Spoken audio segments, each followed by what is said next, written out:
Hola, ¿qué tal? Bienvenidos a Notas al Margen. Yo soy Jen y hoy, como siempre, nos saltamos el texto principal para leer lo que otros ignoran. Este es el espacio donde los libros son el pretexto, pero el chisme editorial es la brújula. Hoy el mapa se siente un poco más pequeño porque me acompañan mis cómplices de siempre. Desde la niebla histórica de Dunkerque, en Francia, tenemos a Lulis y desde el rigor y las bibliotecas de Alemania nos acompaña Karina. Tres mexicanas, tres usos horarios y una sola obsesión, desmenuzar las noticias literarias, los premios que nos tienen en vilo y esas recomendaciones que les surge tener en su buró. Prepárense para una charla entre amigas donde ninguna página se queda sin subrayar. Pónganse cómodos, que esto es Notas al Margen y comenzamos. Si al terminar un libro sigue dando vueltas en tu cabeza, si tu pila de libros pendientes crece sin parar, si escribes notas literarias en cualquier sitio, este es tu lugar. Prepárate un café y acompáñanos en esta tertulia sin filtro. Esto es Notas al Margen.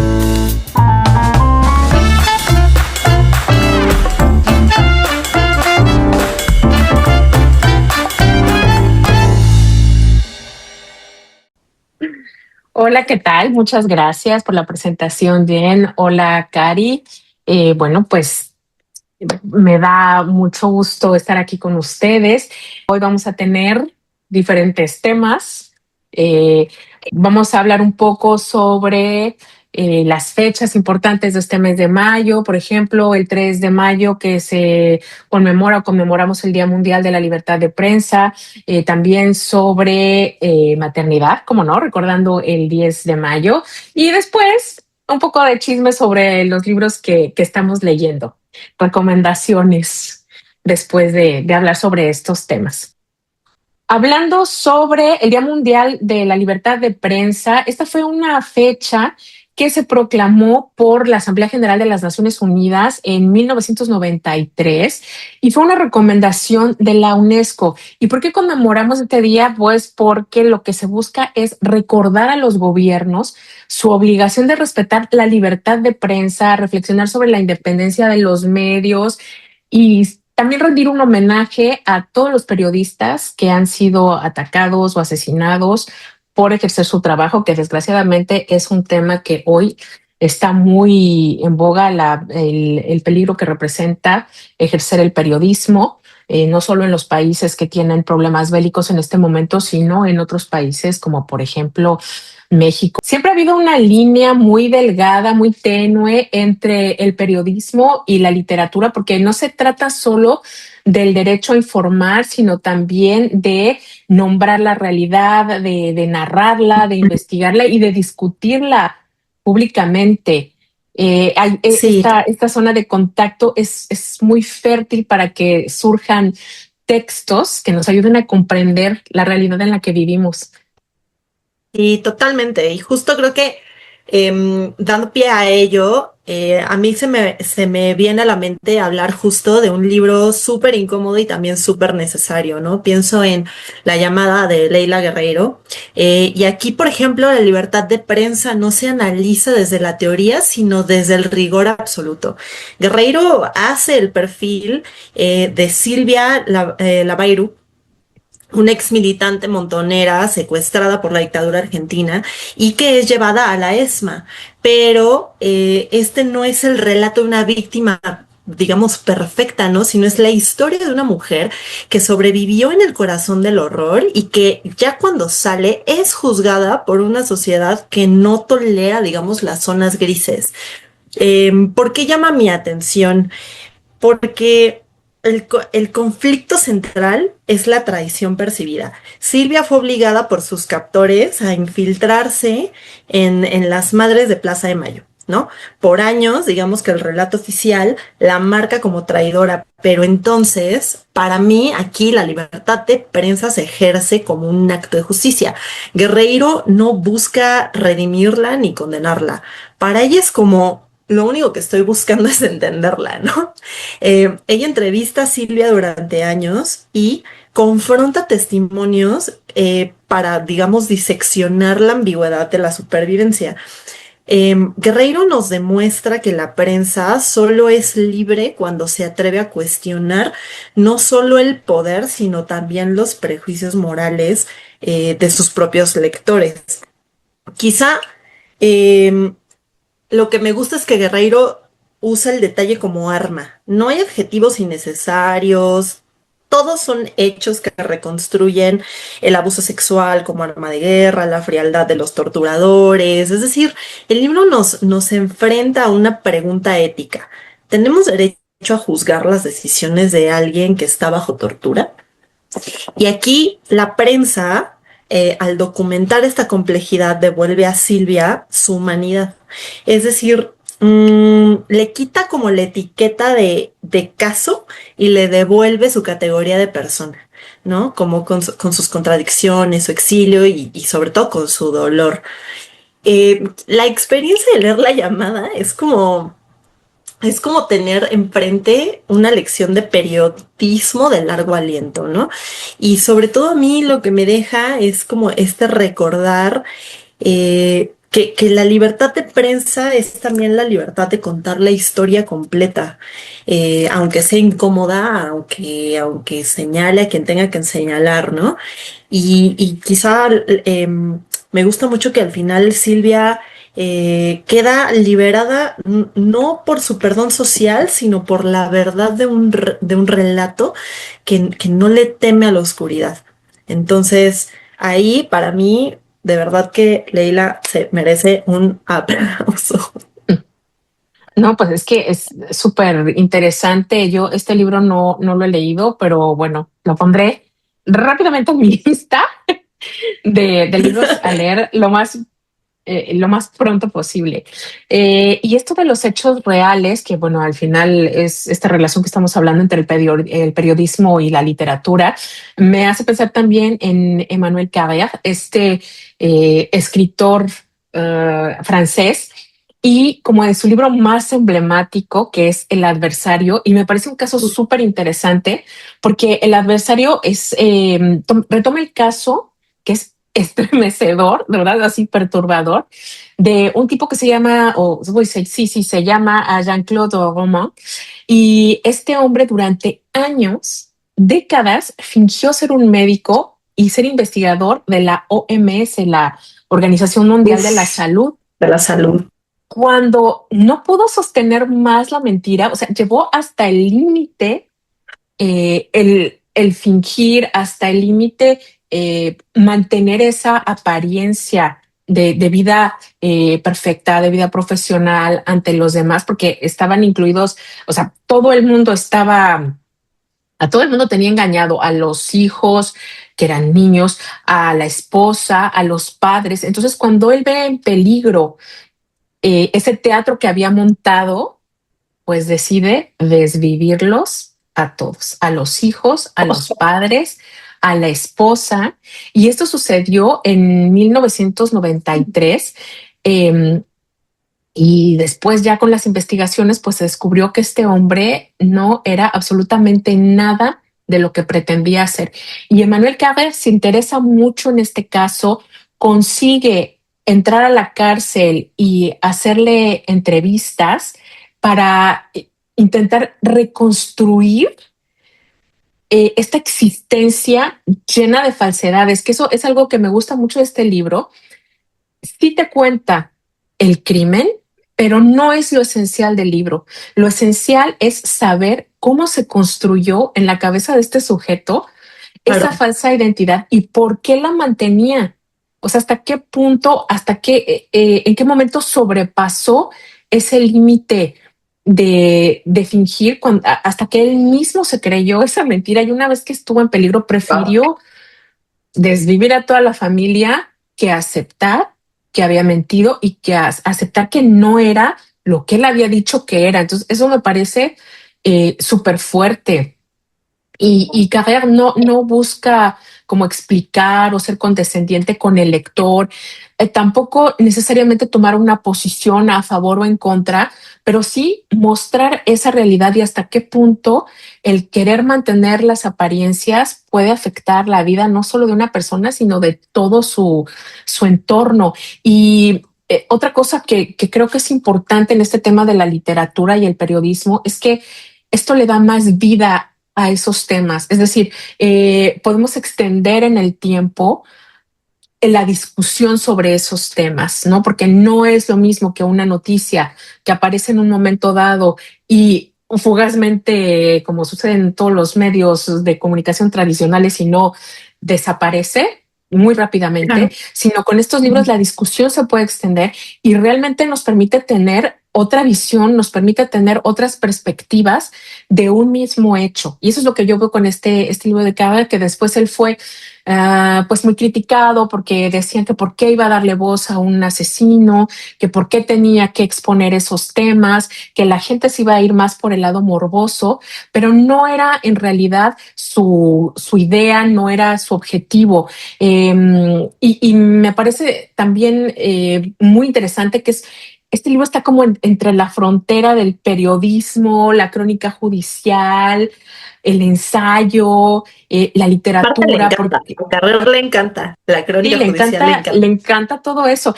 Y a partir de este libro, él no volvió a escribir ficción.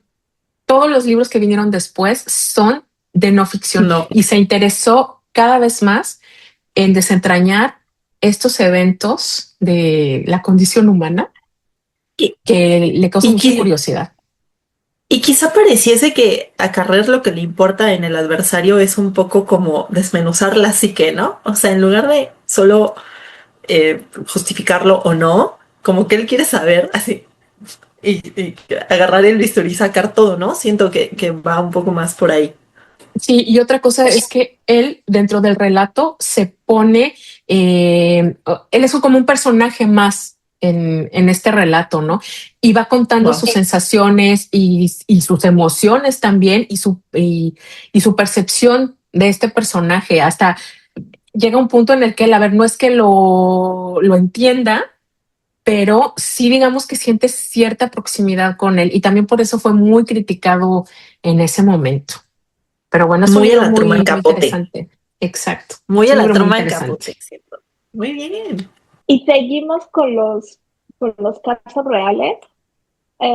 Yo voy a hablar de No me pudiste matar, del periodista Uf. Ciro Gómez Leiva.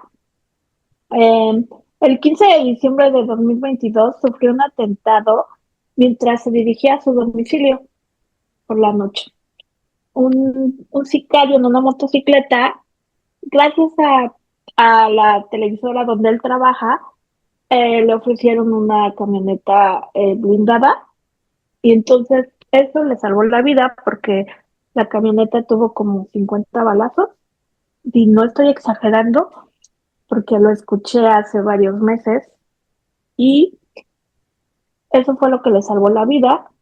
Él mismo relata cómo pasó todo, es muy descriptivo el libro y sin censura nombra quién es su autor. Es un político muy importante que no lo voy a develar yo para que ustedes se acerquen al libro porque está muy interesante. Cuenta el Y chisme. es un expresidente, Mexicano. sí, Claro que sí. y relata muy bien cómo lo que le decía y todo. Entonces, o sea, dices, ¿qué pasa en México? Pero bueno, ese es otro tema. También relata cómo es vivir después de y tiene escoltas 24/7, entonces si el Uf. señor en un restaurante va al baño, atrás de él va el escolta, se va a Europa y se lleva, bueno, más bien le dicen que se tiene que llevar a los escoltas, entonces sigue su relato y todo. Es un libro sobre recepciones del periodismo, analiza la violencia hacia los periodistas y el riesgo que lleva cada día mientras viven en México y están haciendo su trabajo. También, como me gustó mucho el libro, le di 5 estrellas. Eh, a mí me gusta mucho Saskia Niño de Rivera, no sé si la ubica. Sí. Y a mí me gusta ver mucho sus entrevistas que le hace a las personas que están privadas de su libertad. Ella entrevistó al sicario, que cuando la entrevista está súper, súper interesante. Él es Pero eso no una está en el persona libro. muy... Eso no está en el libro. La No, entrevista de ella no está en el No, libro. Ah, ok. no, Bueno. pero la puedes encontrar en Ujú. YouTube. en internet, en YouTube. Ajá, en Penitencia me parece que se llama el título de su programa. Y él lo relata con una frialdad, o sea, todo dice, ay, porque me pagaron, o sea, yo lo veo Era un nomás porque trabajo, sí, o sea, una forma tan, tan fría, y ella le preguntó, ¿y te arrepientes? No. era un trabajo. Él dice era un trabajo. Ujú. Entonces dices, o sea, ¿qué pasó? Y Saskia es amiga de Ciro, entonces también lo entrevistó.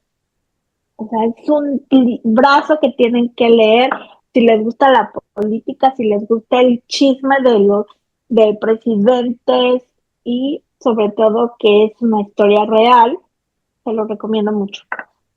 No, y que además está Obviamente, contada, supongo, en primera persona, ¿no? Porque fue él Sí, quien sufrió el atentado claro. y yo creo que debe ser súper difícil vivir todo el tiempo con ese miedo, con esa amenaza, que no estás seguro en ningún lado, o sea, ni siquiera en tu casa, en tu propio país. Y yo creo que eso es lo que los periodistas muchas veces reclaman al gobierno, que bueno, aquí en este caso que del mismo gobierno quien está involucrado, pero Claro. tener la seguridad de poder ejercer su profesión sin ujú, miedo y sobre todo evitando dentro de lo que cabe los riesgos. Es muy ujú. difícil. Se ha convertido en Sí. una, pues en eso, en una profesión de alto riesgo ser periodista. Sí, Sí, la verdad, sí, apreciamos ese exponer el cuello todo el tiempo, porque la verdad es que no solo en México, sino en general en el mundo, sí ya es de alto riesgo eh, exponer los hechos y la verdad. Entonces, la verdad, un aplauso para ellos, porque así es como de gracias, gracias. A los que seguimos leyendo noticias, a los que seguimos abriendo un periódico, a los que seguimos scrolleando en internet para enterarnos, bueno, es gracias a ellos. Entonces, es justo conmemorarlos. Y bueno, la otra fecha que tenemos justo acá es el Día de la Madre. Y también la literatura, creo que lo que nos ha brindado es esta capacidad de ya no solo mostrarnos la maternidad idílica de la madre abnegada, entregada a sus hijos, a la familia, la que cuida, la que cura, la que sostiene, sino mostrarnos esta amplia gama de tipos de maternidades, ¿no? Eh, Maternidades que hoy podemos incluso no señalar, pero sí enumerar, ¿no? La maternidad que fue no deseada, la maternidad obligada, la maternidad social, sabes, la maternidad que oscila en, pues tengo a mis hijos, pero no los quería, ¿no? Y que la verdad creo que todas merecen un lugar porque todas tienen algo que contar. En ese sentido, también conmemorar justo a las madres es visibilizarlas a todas, ¿no? Las que la pasan bien y las que no tanto, las que les cuesta más y las que les cuesta menos, las que maternan acompañadas y las que maternan solas, porque al final, pues eso es lo que sostiene, digamos, y lo que sigue sosteniendo a nuestra sociedad con todos sus matices y con todos sus bemoles, ¿no? Digamos que en ese tenor, uno de los libros más interesantes que yo he encontrado sobre maternidad y que sobre todo es un súper experimento literario es Un fantasma en la garganta de Dorian Ni Griofa. Eh, Ella es una escritora irlandesa, es una escritora actual que lo que hace es narrar su propia maternidad. Ella habla en este libro literal, rodeada de pañales, de listas de compras, sobre el agotamiento que es criar a cuatro hijos. Ella empieza obviamente con tres hijos, vemos cómo durante el libro ella da luz a un cuarto hijo y ese cuarto hijo debe quedarse en el hospital, ¿no? Eh, Aquí Dorian se siente borrada por lo doméstico, ¿no? Pero digamos que en lugar de resignarse, ella decide que su propia escritura nace ahí. Y es muy interesante porque ella acuña un término que es el texto hembra, ¿sí? Esto es una literatura escrita en los márgenes, en el asiento de un coche, mientras los niños están dormidos, entre las tomas de leche materna. Y eh, me gusta mucho que la maternidad no es un obstáculo, sino es como materia prima, ¿no? La parte mágica que yo noto y porque creo que es un gran experimento es que Dorian se obsesiona con una escritora, ¿sí? Una noble, vamos a ponerlo así, una noble del siglo XVIII también, irlandesa, ¿no? Eh, Ella habla de Evelyn Dubh, ¿sí? Que pocos saben que ella escribió el lamento más famoso de Irlanda tras ver cómo asesinan a su esposo. La imagen brutal que Dorian rescata es que Evelyn bebe la sangre de su esposo para que no se desperdicie. Entonces, digamos, aquí la contraposición es que Dorian, siglos después, siente una conexión súper visceral con esta señora porque digamos que ella se identifica con el peso de sostener la vida y el dolor, digamos, de ser relegadas a las notas al pie de la historia, ¿no? Este libro, digamos que es como una investigación súper detectivesca y poética para rescatar a Evelyn del olvido. Y en ese proceso, digamos que la autora rescata su propia identidad. Entonces, eh, para mí es súper bello porque todo esto lo vas viviendo desde la cotidianidad. Ella narra un poco, digamos que rescata esta línea de todo lo que las mujeres han callado por estar ocupadas manteniendo a otros seres vivos, ¿no? Y entonces Dorian habla de la lactancia mientras dona su leche como un acto donde su cuerpo es una fábrica para otros. Pero luego también nos dice que en ese cuerpo que nutre todavía hay deseo y hay necesidad de belleza y hay necesidad de tener una vida propia, ¿no? Porque al final, pues la maternidad es entregarse a otros. Ella no, digamos que no escribe a pesar de ser madre, sino escribe desde el epicentro de la crianza y va demostrando que cuidar y crear son actos humanos. Esto lo hace desde su propia literatura y desde la crianza de sus hijos, ¿no? Eh, me, a mí me parece que es súper completo porque además nos recuerda que tras cada tarea doméstica hay un hilo que sostiene el mundo. Eh, y no podemos permitir que se ahogue nuestra voz como mujeres, digo, se ahogue nuestra voz, ¿no? Siento que más allá del enorme experimento que es mimetizarse y verse y reflejarse en la voz de otra escritora que vivió otra cosa súper traumática, eh, esta onda de espejearse, pero a la vez quererse rescatar en su propia voz y de estar buscando su propia voz ahora que está totalmente sumergida en la maternidad, eh, es algo sumamente, en parte bello y también en parte asfixiante, porque uno lo va viendo desde las tareas cotidianas. Ella va narrando todo, ¿no? Que hay juguetes en el piso, que es que el niño ya se despertó, es que el niño ya se durmió, es que se durmió uno, pero se despertaron dos, y es que entonces el marido no está, pero cuando va por ella, pues ella se siente súper ausente. Entonces, en esos momentos de ausencia se va buscando en la voz de otra mujer. Entonces me parece súper, o sea, súper bonito dentro de lo asfixiante que puede parecer. eh, Ese eco de sororidad es algo que ella rescata con mucha poesía, con mucha lírica. Entonces, me encanta ver la maternidad desde lo cotidiano. Quizá ese es el tipo de maternidad que me gustaría rescatar ahorita. Y es súper interesante lo que dices ahora que hablas de identidad, porque yo creo que cada vez más, y para esto la literatura sirve mucho, se están buscando otros modelos de maternidad.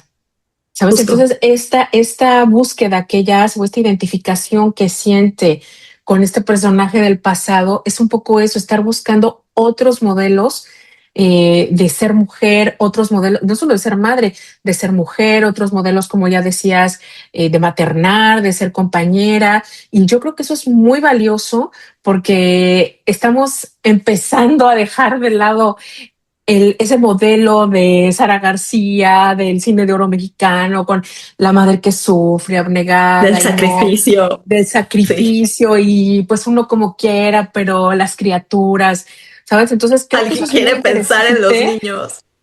Sí, pero es muy interesante porque creo que se está también de alguna manera revalorizando de otra manera, de otra forma, la imagen de la madre. Y es muy importante porque los hijos, claro, también están, o sea, es algo que se va extendiendo no solo a las propias mujeres, sino a los hijos, a las parejas, a la familia en general. Y yo creo que eso Claro, va a traer otros modelos de feminidad, otros modelos de masculinidad también. O sea, es algo que va a afectar de manera beneficiosa el resto de la sociedad. es bellísimo porque además algo que a mí hizo que me volara la cabeza es que mientras ella va rescatando versos de esta noble, de esta poetisa, porque ella lo hace a través de la poesía, ella va rescatando versos que totalmente se van reflejando con lo que ella está viviendo ese día. Entonces llega un momento en el que ella se pregunta, ¿yo soy yo o yo soy la persona que estoy leyendo? Y entonces eso también saca a la superficie el tema de que es que no importa en qué siglo estés, no importa las innovaciones, no importa la tecnología, no importa si hay un conflicto armado o estás viviendo desde la comodidad de tu casa, lo, lo determinante que es vivir la maternidad no va a cambiar a lo largo de los siglos. Es que es el mismo concepto, pero en diferentes voces y bajo diferentes eh, demandas y conceptos de acuerdo a la vida que vas viviendo, pero sigue siendo la misma cuestión equiparable. O sea, nosotros tenemos que mantener vivo el Tamagotchi, ¿no? Ya sea un Tamagotchi o sean cuatro, es el mismo nivel de demanda y es el mismo nivel de entrega, pero en diferentes contextos históricos. Y eso es algo como súper bello porque tú vas viendo el verso, pero luego la morra te cuenta lo que está viviendo en su día a día y dices, no puedo creer que sea tan igual. Y que se refleje, ¿no? Es un poco esto del juego de los espejos que ya decías. Y esto que está narrado desde una primera persona, porque es ella la que está narrando su maternidad. Claro, Yo ahora sí, pienso en este libro de Guadalupe Nettel que se llama La hija única y cómo el personaje central de esta historia o la protagonista no es necesariamente quien es madre o quien está maternando o no de una manera tradicional. Este personaje en La hija única es una mujer que hasta el momento decide que no quiere tener hijos, pero ve dos modelos diferentes de maternidad. Por un lado está su amiga Alina, que está embarazada, pero la niña que va a tener tiene un diagnóstico médico muy grave. Entonces, un poco lejos. vivir esta maternidad no de una manera, digamos, habitual, sino con miedo, porque no sabe qué es lo que va a pasar. La niña tiene una condición grave que no sabe si al nacer va a vivir o no. Entonces, es una maternidad que vive, o al menos antes de que nazca la niña, con mucha angustia. Y por otro lado, la vecina del edificio donde vive, esta chica que se llama Laura, la protagonista, tiene un hijo, pero ella considera que no se ocupa mucho de él. La mamá no se ocupa mucho de él. Entonces está viendo estos dos modelos de maternidad y me parece muy interesante porque ella no toma una posición. Por lo tanto, el lector en ese momento tampoco toma una posición porque ella solo está mostrando esas dos vidas, esas dos identidades, esos dos caminos de ser madre. Y hay algo que me parece muy interesante, es que la novela eh, no se centra como en la cosa de la madre eh, como una figura simbólica de culto y de tal, ¿no? Habla de cosas que muchas veces no nos atrevemos a decir las que tenemos hijos, habla de cómo se vive la maternidad con culpa, con dolor, dolor físico y dolor emocional, la fragilidad que puedes sentir, pero no la puedes demostrar porque, claro, alguien tiene que sostener el changarro, ¿no? Y más si no tienes una pareja o si no estás maternando en compañía, porque no tienes cerca a las mujeres de tu familia, tu red de apoyo, tal. Entonces, alguien tiene que sostener ese changarro y tú no te puedes dar el lujo de ser frágil y también lo narra desde el agotamiento, del agotamiento físico, del agotamiento mental, entre esta dicotomía entre el deseo, pero también la obligación, que creo que vivimos muchas de las mujeres que tenemos hijos. Esto me gusta mucho de la hija única y también especialmente el caso de Alina. Bueno, desde el principio nosotros descubrimos que esto está basado en un caso real, porque ella pone desde la dedicatoria y dice, no recuerdo si es el nombre, es el mismo nombre, Alina, y dice a mi amiga fulanita por permitirme contar su historia. Entonces tú te das cuenta que es un caso real y es súper fuerte porque esta mujer que está embarazada, que no sabe si la hija va a sobrevivir o no, se ve en la disyuntiva de decidir si quiere llevar a término el embarazo o no. Y una vez que la niña nazca, ¿qué va a hacer con ella? ¿Cómo va a vivir? Si ella va a ser capaz de darle, porque también es una situación muy especial esto de las mujeres que son madres en la discapacidad, no solo ellas teniendo una discapacidad, sino cuando hay un niño que tiene una discapacidad y que tiene una necesidad especial y que eso requiere medios económicos, pero también requiere fortaleza de todo tipo, requiere acompañamiento, requiere como que no la dejen sola, ¿sabes? Entonces ella se ve ante esa encrucijada y es muy interesante cómo reacciona a esto al final, ¿no? Yo no voy a contar aquí qué es lo que pasa si al final decide continuar con el embarazo o no, porque bueno, eso ya lo descubrirán, pero a ver, lo interesante es esto, ¿no? Mostrar esas diferentes formas de maternar y que esta en especial que tiene que ver con esa incertidumbre, con el miedo a enfrentarse a la discapacidad de un hijo, porque también, y yo creo que eso lo viven muchas mujeres, es, ok, yo me ocupo de él o de ella, y cuando yo no esté, ¿qué va a pasar? Sí, ¿quién me hace ¿Quién se va a segunda, no? encargar? ¿Dónde está la Exacto. comunidad, no? Y yo creo que esa es la gran angustia, porque si de por sí, cuando tú tienes hijos en condiciones, vamos a decir, comunes, te preocupa eso, ¿no? Decir, y cuando yo no Sí, esté, claro. ¿y quién se va a encargar de Sí, él? ¿Y si me quién pasa los algo? acompaña, ¿no? ¿Quién los Claro, sostiene? ¿Quién los acompaña? cuando Sí. hay una persona que es mucho más vulnerable y sobre todo porque no hay un sistema ni de sanidad, ni social, ni de políticas públicas que acompañe, pues eso es todavía peor. Entonces es doble responsabilidad, es doble trabajo, es doble agotamiento, es doble de todo. Y creo que esto también es un enfoque que podemos tener sobre la maternidad y voltear a ver eso, ¿no? Todas esas madres y comprenderlas también, que tienen, que viven la maternidad de esa manera. Y quizá seguir nada más tocando el punto de generar una empatía colectiva, ¿no? Como sociedad y también como mujeres, porque las que no somos madres, bueno, nos toca hacer nuestra chamba, ¿no? De otras formas, ¿no? Es decir, siendo empáticas con estas madres que, no sé, que tienen un hijo a cuestas, esté sano o no, de estas mujeres que traen esta disyuntiva de no sé si quiero ser madre, no sé si estoy preparada y sobre todo dejar el juicio de lado, ¿no? Porque pues finalmente, cada batalla es bastante única. Pero también está la presión social de tener un hijo. Hay muchas mujeres que tienen un hijo sin realmente querer, solo porque así lo dicta la sociedad. Eso también como que dices, entonces tienen a los hijos o al hijo, un hijo o dos hijos, pero los tienen porque la sociedad dicta que como eres mujer, tienes que tener un hijo. Entonces llegan al mundo los niños y no los atienden, no los quieren, ahí los tienen por tenerlos porque no les queda de otra. Entonces ahí es cuando dices, ¿es la maternidad para todas? Entonces está un poquito Así difícil. que, así que no utilicen la soledad como arma para procrear, sociedad.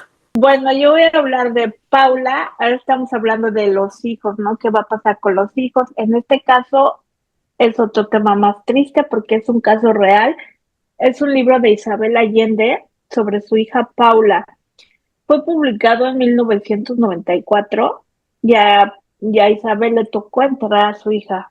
Es al revés, ¿no? O sea, tú como papá, pues dices, mis hijos me van a enterrar a mí. Pero en este caso le toca a Isabel Allende enterrar a su hija. Entonces, ella escribe un libro contando el proceso de su hija, de la enfermedad y su despedida. Su hija se enfermó gravemente debido a una negligencia médica en un hospital en Madrid. Cayó en coma. La enfermedad se llama porfiria aguda intermitente. Para los que no saben, que me incluyo, ¿qué es esa enfermedad? Es una enfermedad metabólica hereditaria poco frecuente, caracterizada por ataques agudos neuroviscerales graves. Está entre las enfermedades que son de las 7.000 poco frecuentes e identificadas en el mundo. Y Paula desgraciadamente falleció a los 29 años en 1992. Súper O sea joven, que sí, súper joven. está súper joven y aparte hija única de Isabel Allende. Entonces el libro está entre bonito y triste, es muy emotivo, te gusta leerlo, te va rápido porque aparte no es que te quieras enterar del chisme, pero es por lo bonito que está escrito y a la vez la tristeza que tú estás acompañando a la mamá en el proceso y que sabes que se va a morir. Entonces, yo recuerdo ese libro, lo leí hace muchísimos años y lo sigo recordando y lloro porque digo, ya que soy mamá, me pongo a pensar y digo, ay, no, no, o sea, elimina pensamientos así, pero debe ser muy fuerte. Y ya hablando de Paula, ya cuando falleció, pues Isabel se quedó muy, muy triste. Entonces ella escribió un libro que se llama La suma de mis días y es como un diario que le va contando a su hija cómo va pasando su vida desde que falleció. Entonces por eso se llama La suma de los días, porque va sumando días, ella no está, pero le sigue contando todo lo que ha pasado. También me gustó mucho, me gusta más Paula, bueno, no puedo decir si me gusta más Paula o Decídete, ¿no? O La suma de los días, porque los dos tienen su lado, repito, bonito y triste, pero es un libro que se tiene que leer. Tengas hijos, no tengas hijos, los Quizás son tienes que maneras leer. distintas de vivir el duelo, ¿no? Sí, Las que presenta Isabel, ¿no? Una desde la resignación y otra desde la pérdida, desde la forma más cruda. sí, porque como le vas contando, pues no sé, ya la verdad no recuerdo mucho el libro, pero por ejemplo, hoy me fui a tomar un café con fulanita y entonces como si su hija estuviera, digamos, presente o le está escribiendo una carta porque vive en el extranjero, no es, o en otra ciudad y Sí, sabes rescata cómo. la esencia, ¿no? De Paula, Ujú. digo, sigo ahí sigue, ¿no? Con ella. Sí, está muy Qué lindo. bonito, así que si no lo han leído, se lo recomiendo. Los dos. Tienen que leerlo uno tras otro. No se esperen. Ah, ya leí Paula en un año, leo La suma de los días. No, de una vez los dos. Se los recomiendo. Como Así, Paquete echarse serie de completo. Netflix, amigos. Paquete sí, completo. Sí, y es que es otra forma de vivir esa maternidad de un hijo ausente, ¿no? De un hijo que se va, porque al final tú siempre crees que eres tú quien va, son ellos quien van a enterrar a los padres, ¿no? Y Pues cuando que no es incluso es así, yo creo que es antinatural. un shock, claro. Y entonces me recuerdo el libro este de Piedad Bonet, Lo que no tiene nombre, porque es cierto, no ay, tiene sí, nombre. sí, No eres viuda, no eres huérfana, o sea, no hay un nombre que designe, no hay algo que designe ese sentimiento porque es pues así de antinatural, ¿no? Sí, podemos decir Sí, así, pero bueno. y qué impresionante es eso, porque como hay ejemplos para todo, yo ahora pienso en otro libro que toca el tema, El año del pensamiento mágico de Joan Didion. Ella habla de la pérdida de su hija y de la pérdida de su marido, así, Lo casi, mismo. casi, back to back. O sea, ¿no? Muere el marido y después muere la hija, y entonces también muere de una forma. También es solo una hija, era una hija adoptada, no biológica, pero eh, Al ella habla final, justo de hija, eso, ¿no? Al final, hija, y ella habla justo de eso, ¿no? No solo pierde al marido, o sea, no solo vive en el mismo año la viudez, sino la pérdida de su hija. Y entonces, ¿qué onda? ¿Qué pasa después de todo eso? qué fuerte. Y bueno, hablemos de los libros que estamos leyendo, que es la parte también que, bueno, todo nos gusta mucho, pero la parte que más nos gusta, para que ustedes vayan ampliando su lista de deseos de libros pendientes y se los compren rápido para ponerlos ahí como Karina, que los tiene ahí de adorno y pasa por el librero y le dice, hola, ¿cuándo me vas a leer? Así. Entonces les vamos a decir de qué libro estamos leyendo. Me Yo estoy encanta. leyendo La librería de Berlín. François es una chica polaca apasionada por la lengua y por la cultura francesa. Entonces, ella es polaca y se va a vivir a Berlín y ahí quiere poner su librería. Pero, su librería francesa, obviamente. Pero pasa, es la Primera Guerra Mundial. Entonces ahí te va contando todo lo que está pasando de acuerdo a lo que pasa con la guerra y cómo los alemanes empiezan a buscar los judíos y entonces su librería, pues es de una frontera, entonces no pasa nada, no la atacamos. Entonces va contando todo eso y después se va a vivir a Francia, ya no les va a contar mucho, se va a vivir a Francia y Francia la recibe con los brazos abiertos y es una historia real, está hermoso, el prefacio, yo me enamoré del libro con el prefacio, o sea, dije, qué bonito, y de hecho lo publiqué porque me encantó, súper bonito, y el libro yo pensé que, les voy a confesar que yo pensé que iba a hablar más de una librería, porque a mí todo lo que diga librería, libros, Ahí biblioteca, lo vamos. quiero leer, sí. Entonces, pues yo me imaginé que iba a estar hablando como de libros, ¿no? Y bueno, pues no, resulta que mete mucho la guerra, entonces como lo estoy leyendo con una bibliófila, ella me dijo, vamos a darle chance, estoy igual que tú, como que, ¿por qué? Si empezó tan bien el libro, ¿por qué mete tanto de la guerra, no? O sea, como que una salpicada hubiera estado mejor, pero pues no sucedió. Entonces, vamos a ver, llevamos la mitad y sigue la guerra. Entonces, Venga. la siguiente semana lo terminamos y ya les diré en el siguiente programa si me terminó gustando o lo terminé poniendo 2 estrellas. Chisme, chisme. Queremos chisme. Queremos saber todo. Oigan, pues yo estoy leyendo. Ustedes recordarán a Vanessa Springora, que ella escribió este libro que se llama El consentimiento, que aquí Ujú. en Francia obtuvo muchos premios y después se hizo una película y se tradujo a muchísimos idiomas y bueno, tuvo un gran boom. Y ella saca ahora este libro, el más reciente, que se llama El nombre del padre en español. Entonces lo estoy leyendo en francés, que se llama Patronym, patronímico, y hace referencia justamente al nombre del padre, pero es muy interesante porque ella cuenta cómo justo cuando está en la promoción de su libro El consentimiento, recibe una llamada donde le cuentan que su papá acaba de morir.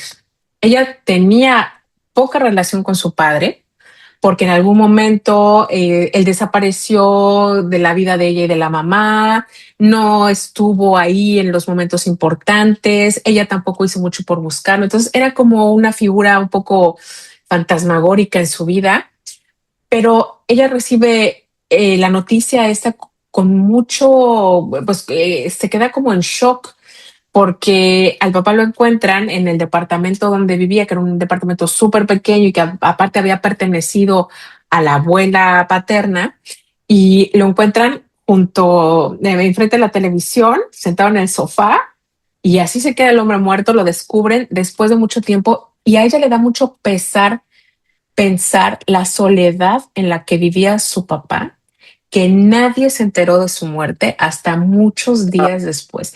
Y otra cosa que la tortura es saber si su papá se suicidó o simplemente se dejó morir o qué fue lo que sucedió. O sea, para ella es un enigma el padre desde que deja de verlo hasta el final. No sabe ni por qué murió, pero tampoco sabe qué era de su vida antes. Entonces tenían una relación muy lejana y a ella eso se da cuenta en ese momento cuando él muere que le duele mucho. Le duele mucho no haber estado cerca de él y no haberlo conocido.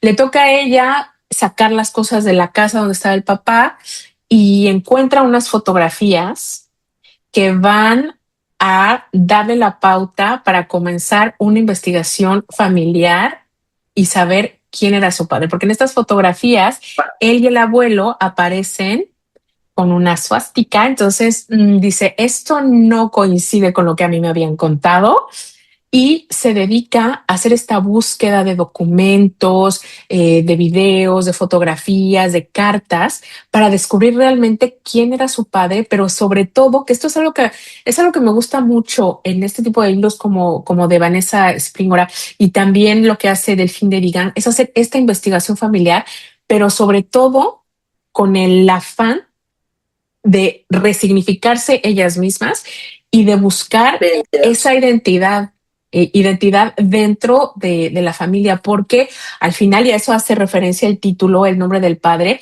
con el nombre del padre, porque bueno, aquí en Francia las mujeres cuando se casan toman el nombre del marido, el apellido del marido, y entonces los hijos obviamente reciben ese mismo apellido y hay un solo apellido, entonces lo que reciben es el apellido del padre y todo lo que eso conlleva. O sea, no es solo el nombre, es toda una herencia, es toda una memoria, es toda una identidad. Y entonces ella se da cuenta que eso que ella creía que venía con ese apellido del padre, resulta que no era cierto porque el papá había construido una figura de él que no era cierta. Y ella se dedica a buscar la verdadera figura del padre, ¿no? Entonces, no he terminado el libro, estoy leyendo, pero está muy interesante. Me gusta mucho cómo ella no idealiza esa figura de la figura paterna, sino al contrario, lo empieza a ver también como un hombre, ¿no? Ya no solo como padre, sino pues sí, como eso, como un hombre. Y bueno, pues ya les contaré después en qué termina todo Chismecito. esto. Sí, por favor, chismecito, sería buenísimo. Pues yo justo ayer terminé de leer Fieras Interiores de de Cota Iriart, Andrés Cota Iriart. Y a ver, me parece un tipazo. O sea, yo, lejos de lo perturbador que puede ser entender qué nos puede habitar, es decir, él habla con muchos tecnicismos por un lado, pero también con mucha familiaridad por otro, y es súper gracioso y te lo va llevando de una manera muy, muy afable y muy amable. Em, Él finalmente parte de una teoría, es decir, la abuela sufre un tipo de esquizofrenia muy específica, muy temprana, y entonces él empieza a contar esta experiencia, primero como le tocó, ¿no? Como adolescente, como ver toda esta onda, cómo la familia se tenía que acomodar para la abuela, y entonces qué implicó para ciertos miembros de la familia.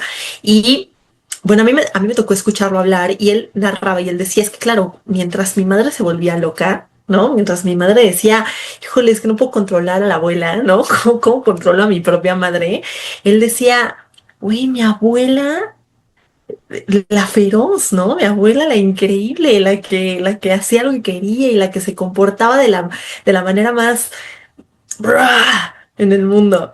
y entonces él disfruta a su abuela con esa enfermedad específica, pero además busca la manera de explicarla. Y él dice, claro, es que a nosotros nos habitan otros organismos y otros parásitos y otras cosas, y quizá uno de esos es lo que lo provocó.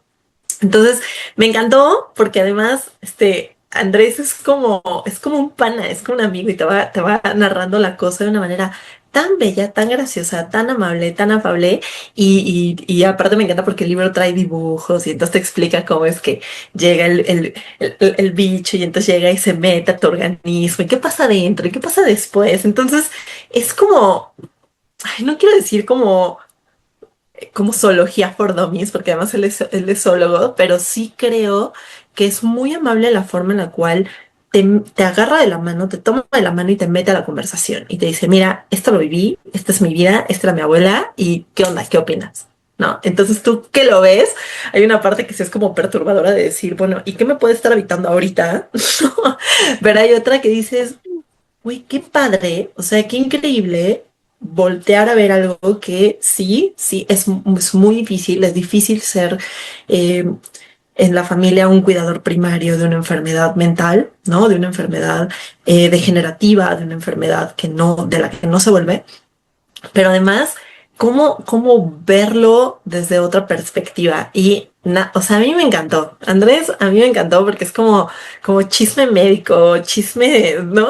Así, otro tipo de chisme que no puedes soltar. Además, creo que se lee súper rápido y solo es como no te suelta. Yo solté carcajadas varias veces, ¿no? Carcajada limpia en lugares públicos, no vamos a hablar de eso.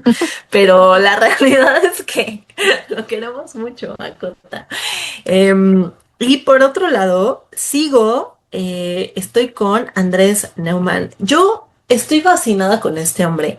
La verdad es que creo que una de las cosas que más me está gustando de El viajero del siglo es, a ver, básicamente la historia se centra en un sujeto que se llama Hans. Hans es un traductor enigmático y es un viajero incansable. Y él llega a Brandenburgo, que es una ciudad imaginaria situada entre Sajonia y Prusia, que lo que sucede es que tiene la cualidad de que sus calles cambian durante la noche. Entonces la ciudad nunca es la misma, va cambiando sus límites geográficos y sus nombres y entonces, ¿qué pasa con esto? Ya cuando conoces a Andrés Neumann, a quien también queremos mucho, él es un obsesivo del lenguaje y le encanta. Entonces, cuando uno se mete al viajero del siglo, de una u otra forma, estamos viéndolo a él. Algo que es increíble, además, es que esta historia está situada en el siglo XIX, pero él utiliza un lenguaje muy del siglo XXI. Entonces no es tan rebuscado, pero a la vez no puedes evitar sentir que trae como este dejo, estilo Balzac, estilo Stendhal, que te hace como súper nostálgico la onda de es que sí estoy leyendo una novela del siglo XIX, pero no me estoy pudriendo en términos. Entonces, es un libro súper grande que me ha dado regalos increíbles. La verdad es que, por otro lado, tiene un personaje femenino súper fuerte y si no es de los más fuertes que yo he leído en la literatura, de los bien construidos, que tiene un fondo increíble, no sé, yo, en verdad, cada vez que yo leo algo de Andrés Neumann, que yo empecé con Hasta que empieza a brillar de María Moliner, eh, es adentrarme en un mundo donde yo lo que saco de todo ello es que este hombre es un completo enamorado del lenguaje y tiene la enorme capacidad de seguir no solo alargándolo y explorándolo y descubriéndolo, sino te lo sigue dando de una forma tan amable, tan increíble, tan cercana, tan mira, ven, conoce. Y él, siento que me lo ofrece con esa sonrisa característica que tiene Neumann. Entonces, sí es un libro largo, pero la verdad es un libro tan divertido, donde hay tertulias nocturnas, donde hay chisme, donde la gente, no sé, los personajes son tan llenos de vida que tú que tú estás adentro, estás ahí con el Hans, descubriendo qué es lo que está pasando. Entonces, me encanta. El viajero del siglo, 10 de 10. Hasta donde voy, 10 de 10. Pronto vamos a ver. Recomendado. Sí, Sí, y ¿100%? sabes que tiene Andrés Niemann también, que son muy diferentes sus libros, o sea, maneja muchos temas diferentes, entonces no te aburre. Tiene un libro que se llama Fractura, que a mí me encantó y hace referencia a esta técnica que tienen los orientales de cuando algo se rompe, Se rompe. Ujú. lo pegan, pero le ponen esta como, Oro. eh, claro, la fractura precisamente, la remarcan, ¿no? Con oro, y porque eso tiene un significado, ya no es el mismo objeto, es un objeto diferente. Otro. Ujú. Es uno Claro, nuevo. exacto. Entonces, él tiene muchos temas diferentes, Andrés Newman, y creo que en todos los libros te interesa la forma en que te cuenta las cosas, te involucra en la historia, con los personajes, Totalmente. pero te va mostrando cosas diferentes. ¿Ves? No, no es como monotemático, sino No. hay variedad para elegir. Sí, me encanta. Me encanta. Un saludo a Andrés Neumann. Ojalá podamos charlar con él pronto, además de la charla que vamos a tener del libro, pero sí, es un tipazo y se le nota la pasión por lo que hace, se le nota la pasión por la letra, se le nota la pasión por el lenguaje. Hay que recordar que él es lexicógrafo y es lingüista y le encanta todo este tema y es increíble cómo en cada una de sus obras siempre logra meter eso que es su esencia y adaptarla de acuerdo a la historia que está narrando. Entonces, estoy sumamente feliz de que hayamos decidido hablar de ese libro porque es como, no puedo creer que haya tardado tanto en llegar a él. Además, pues premio Alfaguara, ¿no? Que es creo, y me atrevo a decirlo, de los pocos premios Alfaguara que sí son súper dignos de decir, cómo no dárselo. Ya hablaremos de los premios. Otro chisme para otra ocasión. Ya hablaremos de los premios. Yo tengo datos. Yo tengo datos. Yo tengo datos. Bueno, entonces sí, eso. Me encanta. Por favor, vayan, léanlo, métanse al chisme, a la plática que va a suceder en mayo. Entonces, Andrés Ya Naumann, 10 de estamos en 10. mayo. ¡Yujú! Que va a suceder en 22 días. Entonces, Ya, pronto, pronto. muy bien. Entonces, eso, nada, anótense algunos de estos tantos títulos. Yo la verdad es que sí, ya me anoté en el nombre del padre, porque creo que es interesante navegar también por los tipos de culpa que aunque no seamos tan cercanos a nuestros padres, pues la familia es la familia y el núcleo define. Exacto. Nombre es destino, dicen. Nombre es destino, dicen. También es cierto. Bueno, pues entonces nos vemos hasta la próxima. Nos vemos en el próximo chisme. Nos vemos en el próximo chisme. Muchas gracias a los que se quedaron hasta aquí. Y pues nada, Jen, Cari, besito. Hasta la próxima lectura. Besito. Hasta Cuídense la mucho. próxima Gracias lectura. por escucharnos. Bye. Chao. Chao. Muchas gracias por acompañarnos. Te esperamos en el próximo episodio con más recomendaciones literarias. Esto fue Notas al Margen, Literatura sin filtros.